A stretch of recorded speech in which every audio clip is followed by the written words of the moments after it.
All right. Well, I'm excited to be here with a longtime friend of mine, Scott Blue.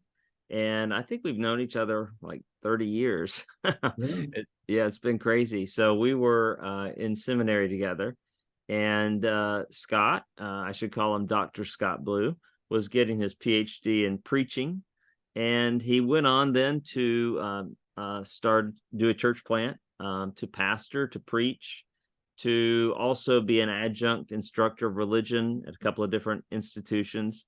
And he so kindly has agreed to join me by Zoom. He lives in North Carolina. I also should mention something about Scott. He had a spinal cord injury when he was a teenager in a swimming accident. And so he's an example of somebody who has suffered and has been faithful, and has taught me a lot through his faithfulness and his perseverance in this life. And so I just thought it'd be fun to have some conversations with him about the text in Philippians. He's preached through Philippians twice, he told me, which Mhm. is cool. And it's his favorite book in the New Testament. I don't know if you said in the whole Bible, but in the New Testament. And so, first off, so here we are at the beginning of Philippians class, Philippians chapter 1, verses 1 to 11. Scott, when you come to a text, preparing a weekly sermon in the church, what's your goal? Like, what are questions you ask, or what are you thinking? What are you trying to do with that paragraph? Well, I'm so fortunate, and I actually think it's providential that when I really sense God calling me into ministry and to preach, that the first book I ever purchased on preaching was Haddon Robinson's book, Biblical Preaching. So thankful for that, because it gave me a grounding in what biblical preaching really is. And so, probably as I've been thinking about doing this with you, if I had one message to give about preaching and what biblical preaching and what biblical preachers should do, is always go to the text. It's the text, it's the text, it's the text.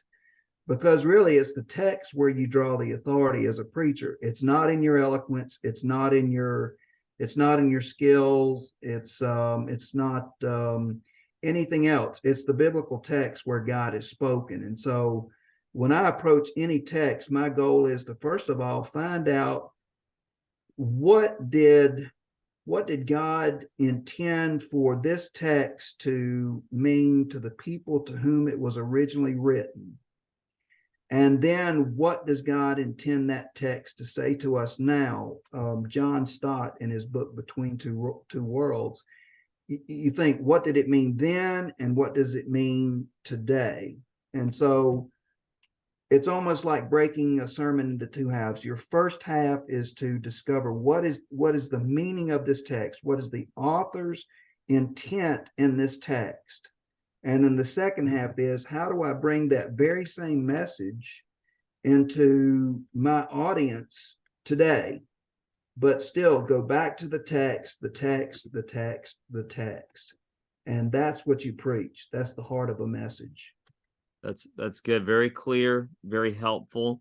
Let me ask you, if you sometimes I hear people using Brian Chappell's method and what he calls the fallen condition focus. For those who are not familiar with the FCF, the fallen condition focus, and how people use that in crafting a sermon, could you briefly explain that for us? Well, the fallen condition focus, it's basically, you're asking yourself, when you look at this text, you come to that text with the understanding that all people have been marred by sin. So we're fallen individuals. And so you're looking in that text, what does this text have to say to us today in our fallen condition? What does it have to say to where God in his grace through the gospel addresses some aspect of that fallen condition that we have? And it could vary. It could vary from anger. It could go to sexual immorality. It just depends what the text. Again, going back to the text. So what does the text have to say to us today in our fallen condition. And it really leads to the purpose, because each biblical writer had a purpose behind what they were, why they were writing. So once you find out get an idea of what that fallen condition that the writer was addressing, you get an idea of what his purpose was. And that should be the very same purpose that we have today. It just may come across in a different way as you're bringing the text into a more contemporary audience. Very good. Well, specifically looking at Philippians 1:1-11, I love just to hear your off-the-cuff preacher reflections on this. What was Paul trying to tell the Philippians?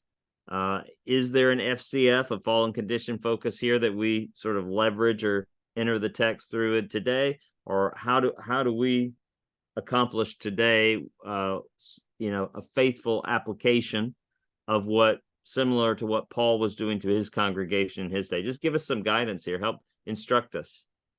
When like you said, I've preached through Philippians twice. Once was earlier in my preaching, and then second was probably around, I think it was around 2009, 2010, and I'm really hoping that that your students, I don't know whether you call them students, your listeners or whoever, would really buy into the idea that really the best preaching is preaching through books of the Bible. And so the first thing to do is what I would always do is chop up, it's almost like chopping wood, chop through each individual book of the Bible into what I would call preaching units. Now, you've chosen Philippians 1:1-11 as a preaching unit, whereas I look back in preparation for this and how I last preached it, and I divided that up into 3 different preaching units. I preached the sermon on verses 1 and 2 as the introduction. I preached a message over verses 3-8, which is his thanksgiving, and then verses 9-11, his prayer for the Philippian church. Now, when you look at each one of those preaching units, each one of those could actually have a fallen condition focus and a different purpose. But for each individual preaching unit, and you've selected verses 1-11, you try to narrow in and, okay, these 11 verses, what aspect of our fallen condition might these verses deal with? What was the purpose behind these first 11 verses, and how can they be preached in a sermon today? And so, for instance, I remember the first time I preached through, I think verses 1-11, I did a sermon on friendship. It was all about friendship. And then I changed it when I went through it into 3 different sermons.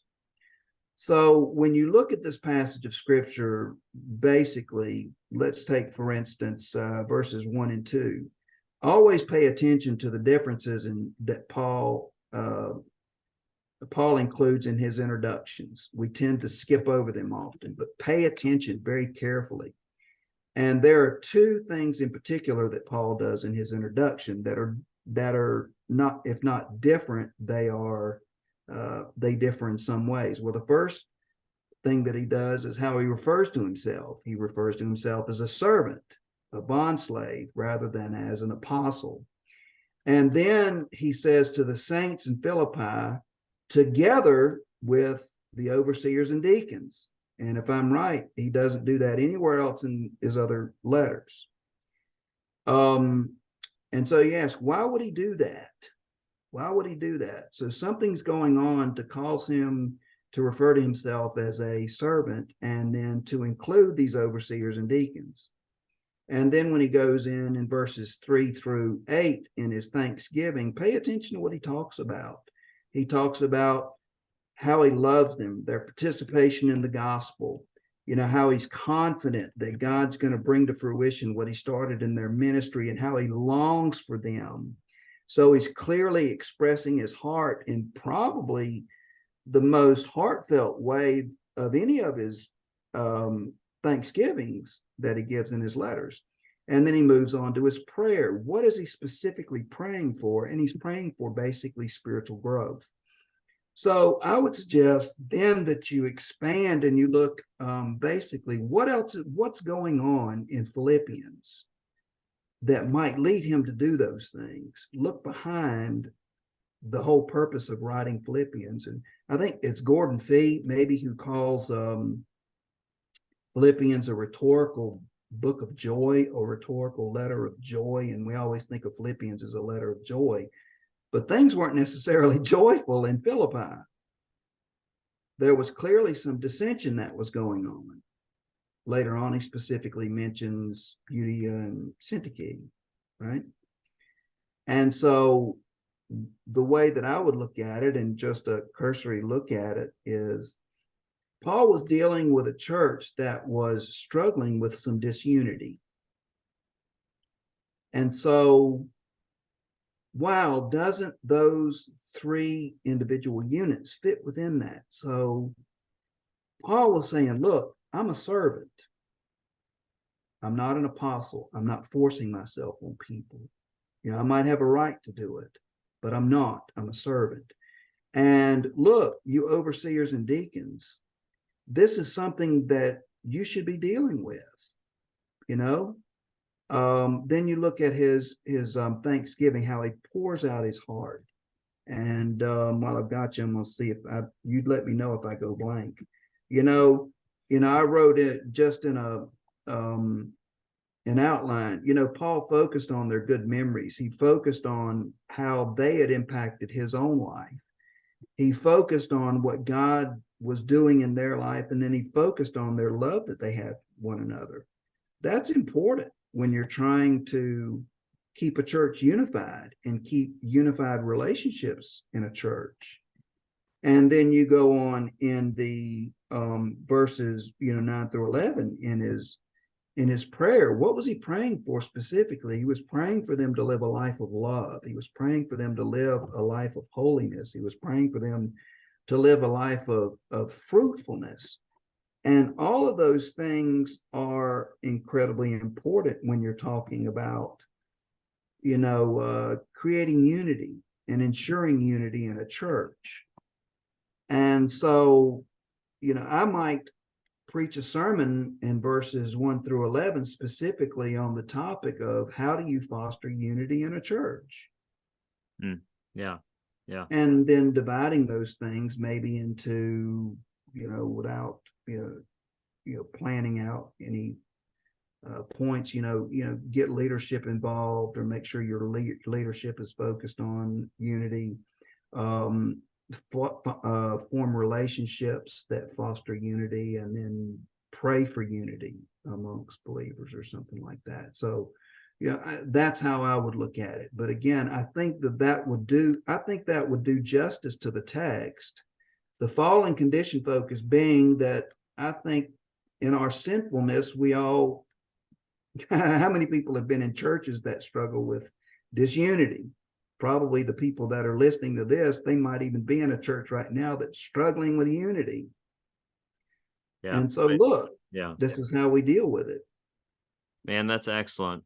I'm so glad that I contacted you, and I love your reflections. They're thoughtful, they're homiletically rich and informed, and I just appreciate you taking the time to talk to us.